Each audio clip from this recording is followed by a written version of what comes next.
but it is the government in power, and they should do the right thing. What are the right things? We take only one example.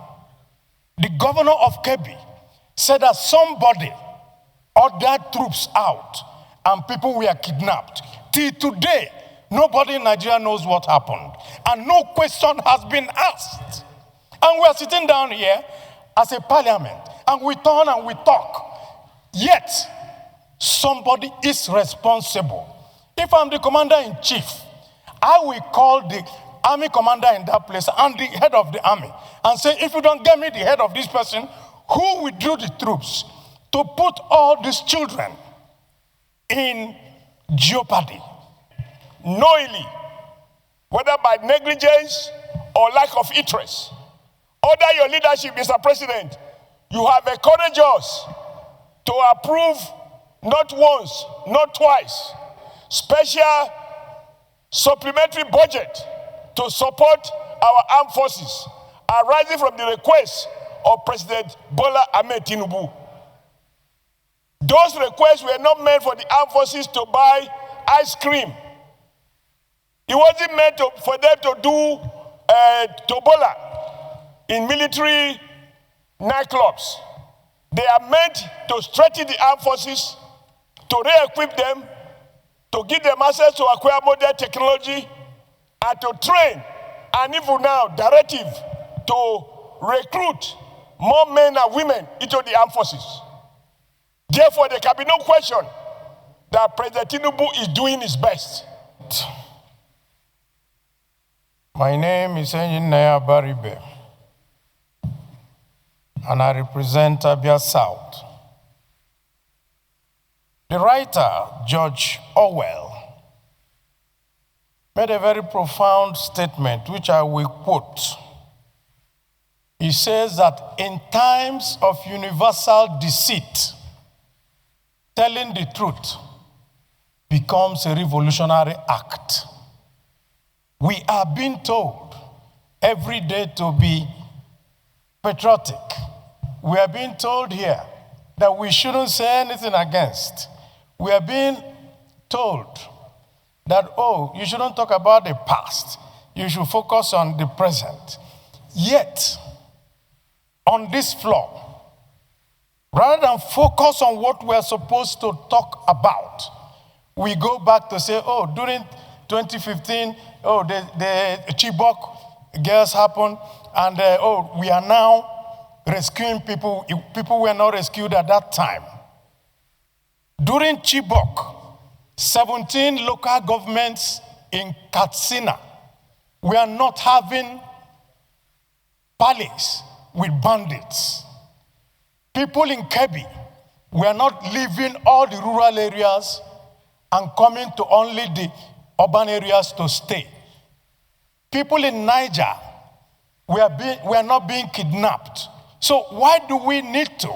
At any time we need to talk about the present issues of today.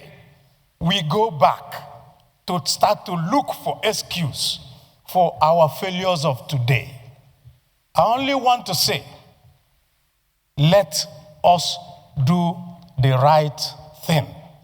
We're not blaming this government for what they are finding itself, but it is the government in power, and they should do the right thing. What are the right things? We take only one example. The governor of Kebbi said that somebody ordered troops out and people were kidnapped. Till today, nobody in Nigeria knows what happened. And no question has been asked. And we are sitting down here as a parliament, and we turn and we talk. Yet, somebody is responsible. If I'm the commander-in-chief, I will call the army commander in that place and the head of the army and say, if you don't get me the head of this person, who withdrew the troops to put all these children in jeopardy? Then you make an example of him. That is how a country is run. A country is not run on pacification. A country is run on confronting issues. I rest my case. Additionally, I want to thank you for your leadership, because when you invited Senator Abaribe to speak, you went on to reinforce the sentiments expressed by Senator Abaribe. Abaribe is not of APC. And so any attempt by anyone to distract us from what is obviously a national issue is a disservice to our collective desire to stand firm together and find a solution to what is clearly a national problem that has been there for over 20 years. Mr. President, I am not ashamed to affirm that President Bola Ahmed Tinubu is doing his best. Correct. He's doing his best. That we have not yet there doesn't mean that he has done anything knowingly, whether by negligence or lack of interest. Under your leadership, Mr. President, you have encouraged us to approve not once, not twice, special supplementary budget to support our armed forces, arising from the request of President Bola Ahmed Tinubu. Those requests were not meant for the armed forces to buy ice cream. It wasn't meant for them to do tobola in military nightclubs. They are meant to strengthen the armed forces, to re-equip them, to give them access to acquire modern technology, and to train, and even now, directive to recruit more men and women into the armed forces. Therefore, there can be no question that President Tinubu is doing his best. In moments like this, the devil can come in and make us so confused that we might turn against ourselves and then, by default, allow the enemy to behave as if he's happy at an upper hand. However, what I think we should do, which under your leadership, even in your statement, you have already encouraged us to come up with such suggestion, is in the light of what we now know, what can we begin to do differently and contribute those ideas to support the executive initiative? One there, for example, is, and you amplified it, even in greater details than any one of us in this house, when you revisited the statement by the governor of Kebbi State. Nigerians are entitled to know, and it is no longer national secret, the commander of that area who ordered that those men be withdrawn. It is to be a national secret to be kept within military cycle. Nigeria should know the name, and the person should be brought to justice under the Terrorist Act. Number two, Mr. President. Is it the view of the Senate that the issue you just canvassed now, that should form part of our prayers? Yes. Those who support say aye. Aye. Those against say nay. The ayes have it. That is taken. Yeah. We will form part of our prayers. Mr. Yes, President, under your leadership, we have passed laws that impose death penalty on terrorism. This parliament is on record as having done that. Mr. President, I am troubled when, after all the efforts that security agencies and the prosecuting authorities have to invest to secure conviction, because unfortunately the state cannot behave like a mob. So you have to prosecute, follow due process. I am troubled by the conflicting judgment by various high court judges, where the law says act of terrorism, if convicted, shall attract death penalty. No judge has a right to pronounce less than that. It is only when you have implemented the law, interpret the law, not the sentiment of a judge, the will of the people as conveyed in a law, then the president can decide if there are reasons for him to do so, whether to commute or to reduce. How can an offense that carries death penalty, a judge reduce it to 20 years in prison? That is not acceptable. He has violated the laws passed by the Parliament. Number 3, sir, and this will be the last. Has that happened in Nigeria already? It has. Somebody convicted of terrorism was sentenced to 20 years in prison. No. Pardon? No. What was it? No, not saying no. Not saying no. Can I be allowed to land?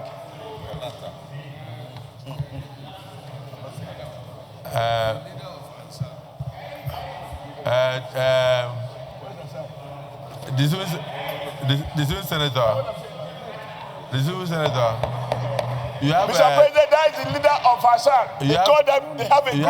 You have 30 seconds. A terrorist group called Assad. You have 30 seconds to land, but please be guided. Okay. Let's concentrate on the issue in discussion. I will be guided. Because we have to look at a holistic solution. Because these are sentiments that confuses our people. For example, somebody allegedly kills someone who came to attack him on his farm. And because he killed in self-defense, the man was sentenced to death. But there is no evidence that those who have come to attack farmers and kill farmers, there is no evidence that they have been so convicted, sentenced to death.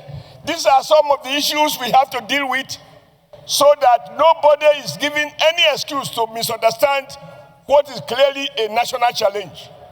I believe that President Tinubu inherited a situation that was already so complicated that no one of us, if we were to become president, can decree insecurity out of existence overnight. But we can begin to mobilize discernible action. We can begin to re-examine some of the discontent, but also call on the security chiefs. I am sure my colleagues here, you listen. When the chief of defense staff said there is what they call war economy.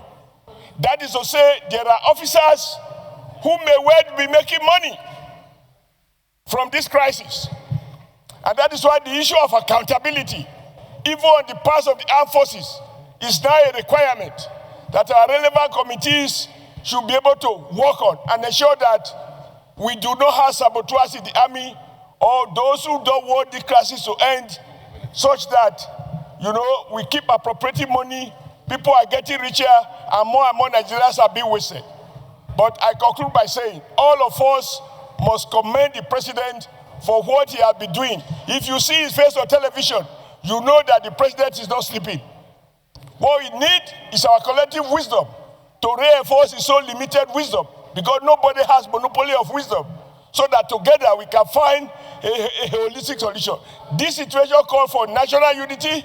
It calls for collaboration.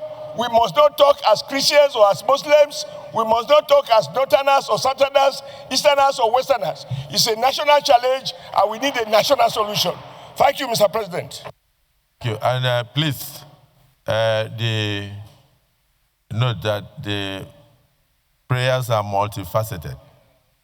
Ningi, and I represent Bauchi, Central of Bauchi State. Mr. President, this is not an interesting time in this country.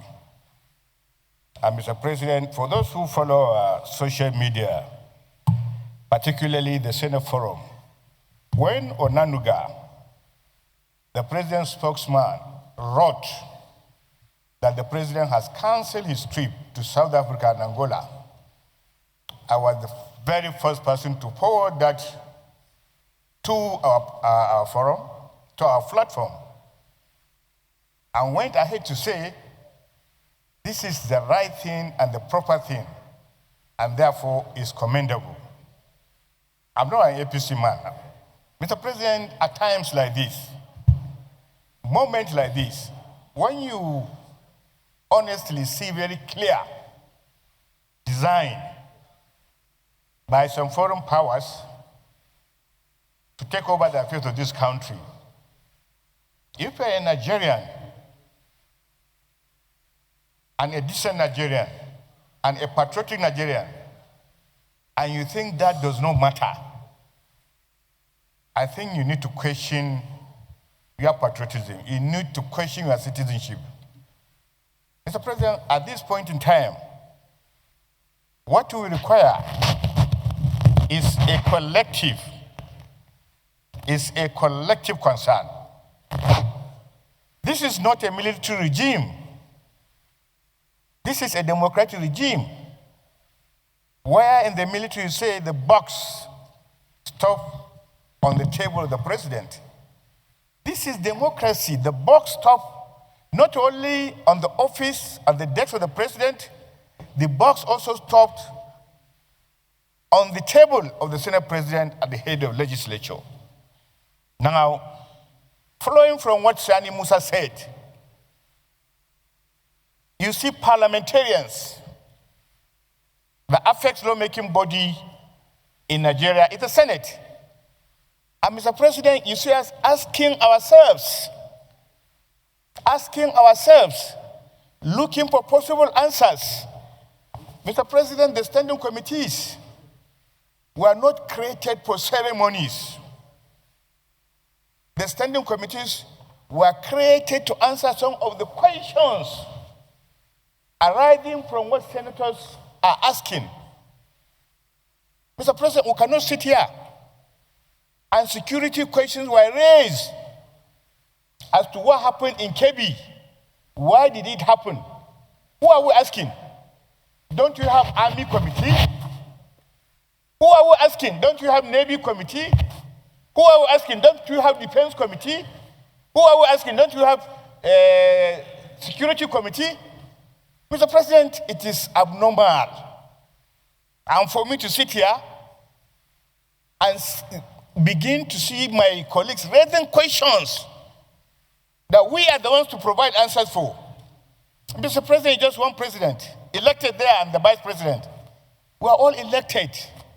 We are all accountable to the people. Just like Mr. President is elected, we are also elected. And we are also accountable to our constituents. But Mr. President, we need to rejig how we do things. We need to tell ourselves the home truth. Mr. President, it's just like a mirror. You put a mirror in your front, you see yourself, breaking the mirror will not change that image.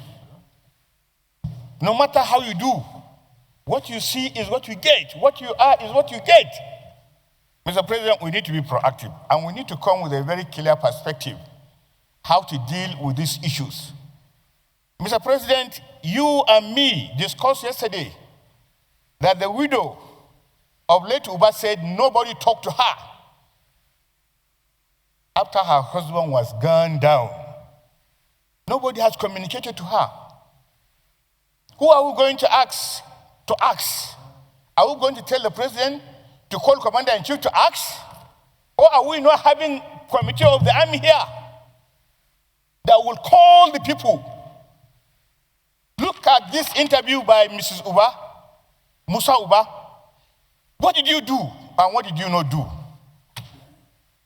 We learned from Governor of Kebbi State that officers were withdrawn. And we lament. Are we not having standing committees that are supposed to call these people? What did you do? And we keep passing the ball from Maradona to Pele. It is not going to work for us. Mr. President, just yesterday, 5 police officers, 3 of whom I know personally, were called broadly murdered in my constituency. What was the fault? They went to separate a fight between bandits and farmers.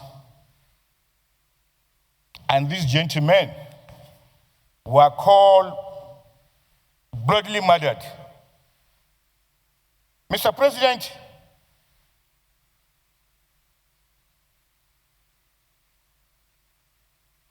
by your leave, I will have the honor to call the names of these officers. They were so brutally killed, not in the night. Not in the night. Broad day. they were summarily murdered because they were not carrying Spiro weapons. Only one of them was carrying AK-17. The other was carrying a Vision.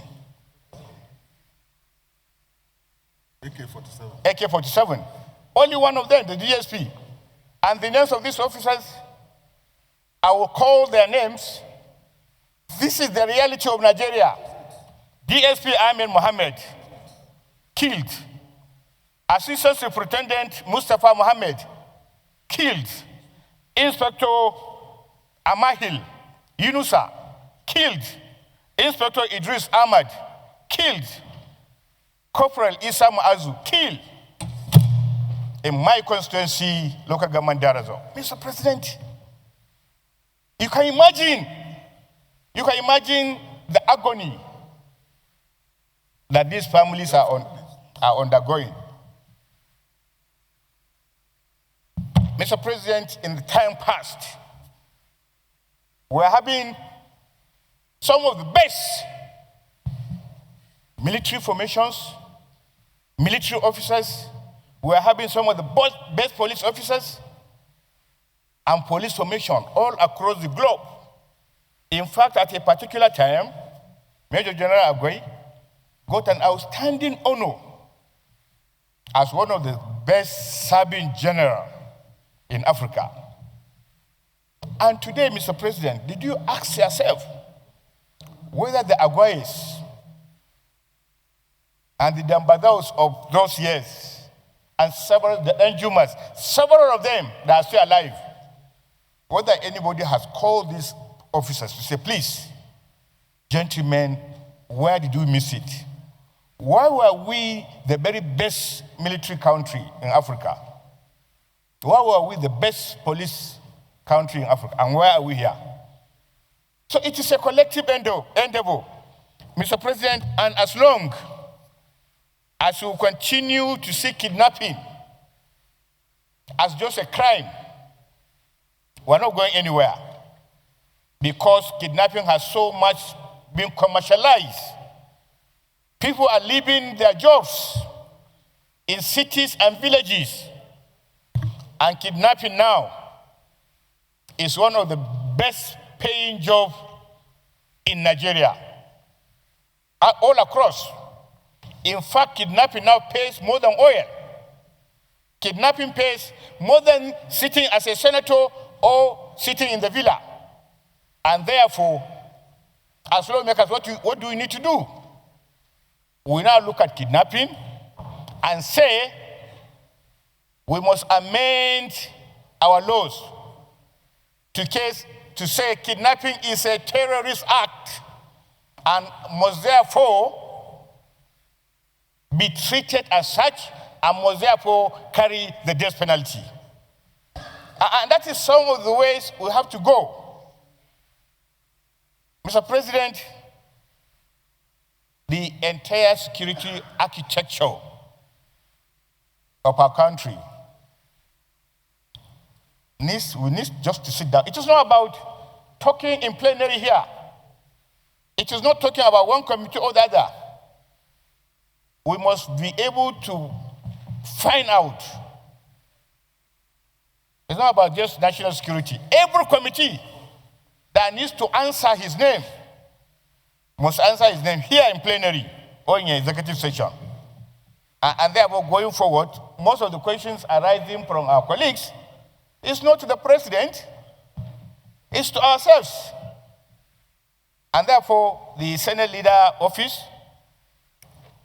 with the understanding of the SP, must find a way in a situation like this, before we even peruse to the matter in details, we need to raise the chairman of committees to give us a synopsis of what they do, how they do it, and then following from that, then we can give our opinion, our recommendation, the way forward, the way this. But if we every day we come here and we do some of these things that we only do it probably to appease our constituents, but the matter is not solved. Appeasing our constituency is just secondary. Getting peace is primary. People want to turn our country upside down. And we are looking at it as a joke. Day in, day out, a parliamentary in Congress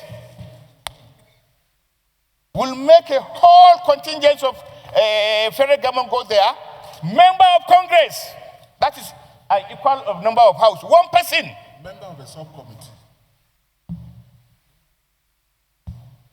Did you elect Trump? Did you elect him? The answer is no. As they are doing, we must also do. We are here because people elected us. And we are not answerable to any member of Congress, and we should not. But we can partner. We can partner. If they want to hear from us, they should hear from us. If we want to hear from them, we can hear from them. I've been to the Congress 3 times. I've been to UK Parliament 3 times. All on equal pedestal. Therefore, we must know our honor, our dignity. People will think that we have no standing. We have standing. We are the largest country in Africa and the biggest black nation on the face of this, and therefore, leadership must be provided. Let's just look inward. Let's put our acts together, and then we dare any outside power. But we have to put our acts together. Where the leadership comes begging, we must make it aright. Where they need to be commended, we must commend them. The Nigerian people we must inspire them to believe what we are saying. Every day we talk like this, we talk like this. You go to the media, you go to the press, it's all talk. And that is true. But we need to change these things. Mr. President, I pray that in one of the prayers, we'll give a 1-minute silence on behalf of these murdered police officers. I so submit.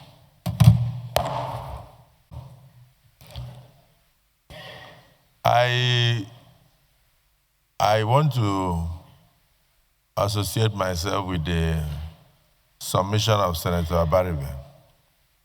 When distinguished Senator Ashiru brought this issue up, just that he tried to do a comprehensive work of going through all the insecurity situations in the last few weeks. But there are certain salient points that we ought to bring out for the attention of the Senate. For instance, whether it is true, the social media report that the Brigadier General Oba that was murdered because he revealed his location via WhatsApp and even told them how he should be rescued.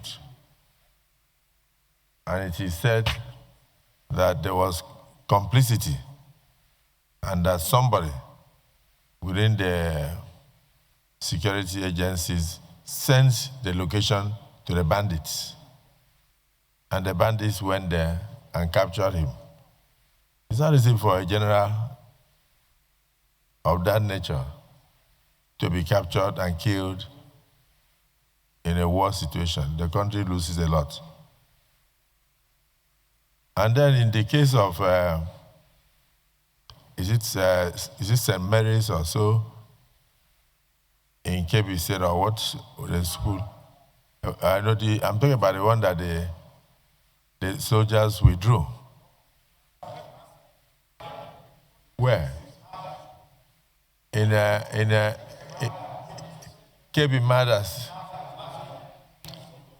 So, distinguished colleagues, there is a story. The governor was crying out that they had credible intelligence that the school was being targeted by bandits. They even gave notice that they were on the way. And so soldiers and security services went to the school. I've seen pictures, brought out the children and taught them how to defend themselves. And I've seen those pictures. That the moment those bandits arrive, what you do is As soon as you notice that we have come, you go down on the floor so that you will not get caught up by the crossfire. They brought out the children to the football field. I have pictures. And the children were taught different skills of how to escape the situation. So they went to sleep. By 4 a.m., the soldiers withdrew. By 4:30, 30 minutes after, the bandits entered and operated unfettered. I think that's what Senator Abaribe is trying to say. You have more explanation? Okay. Okay. Go ahead. Name is Senator Garba Musa Maidoki. First of all, colleagues, I am very happy and sad at the same time. Happy in the sense that the 24 girls from Maga in my own constituency that were abducted have been released and they are all safe and healthy. They have not been molested. But distinguished Senate President and colleague, we must search our minds. As we keep saying, sir, we know who these bandits are. We know where they are.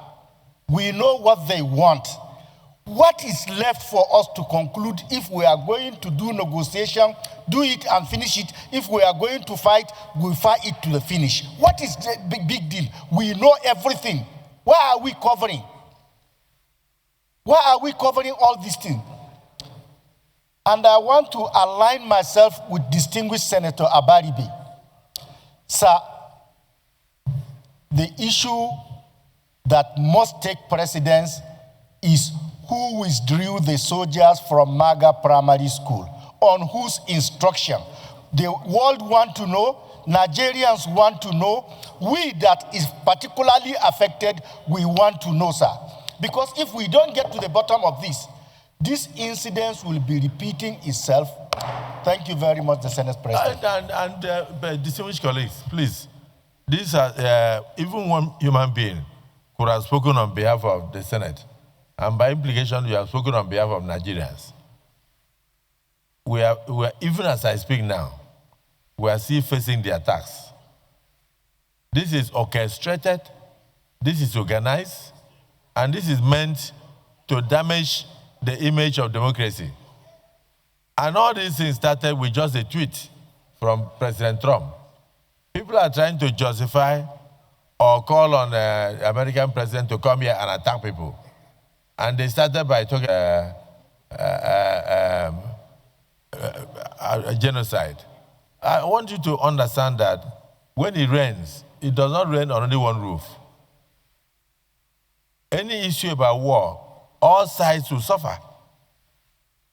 So when somebody is talking about it, then you know very well that there is nothing like targeted Muslims or targeted Christians. The bullets that are being sprayed will not distinguish who is a Muslim and who is a Christian. I want you to understand that. If we have miscreants who are going after Christians, then we go after them. We have miscreants who are killing Muslims, we go after them. Nigeria is a multifaceted religious country.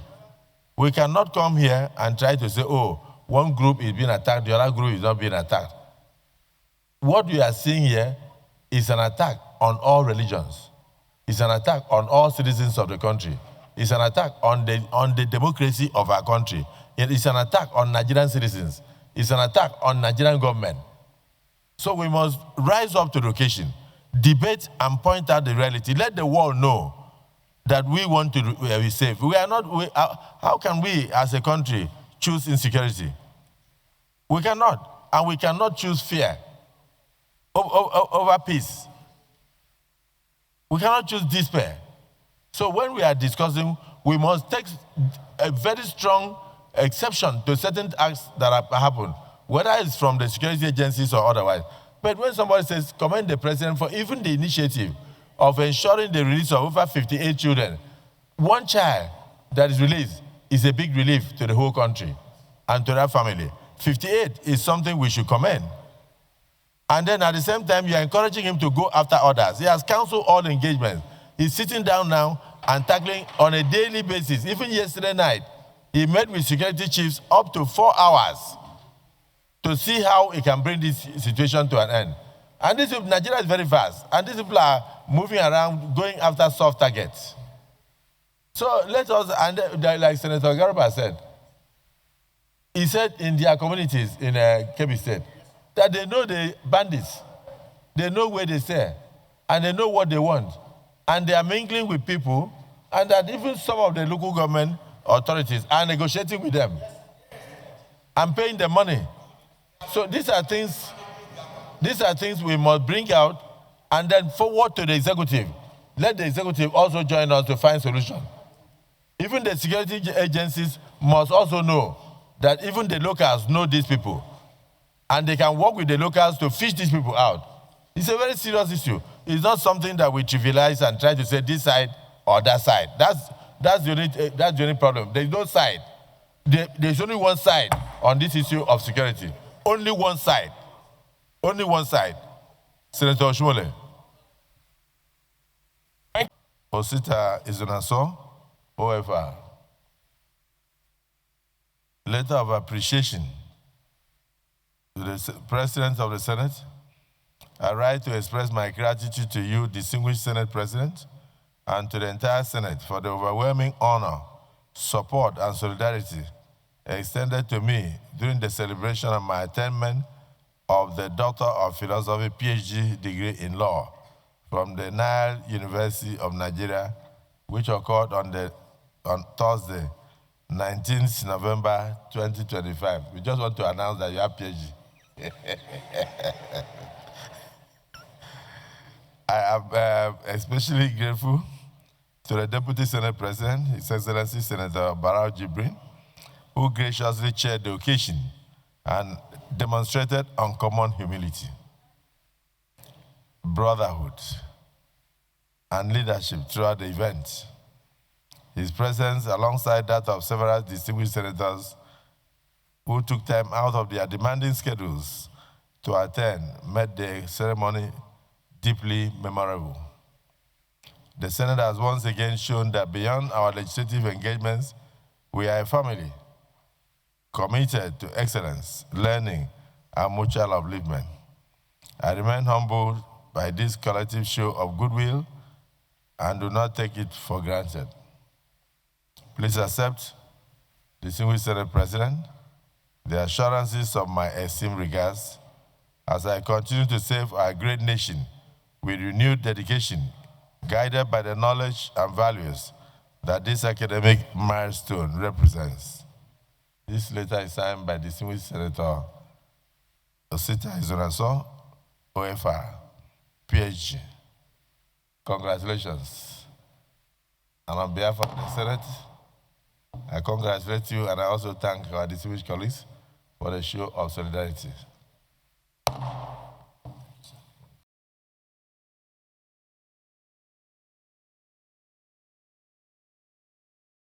It also affects us here.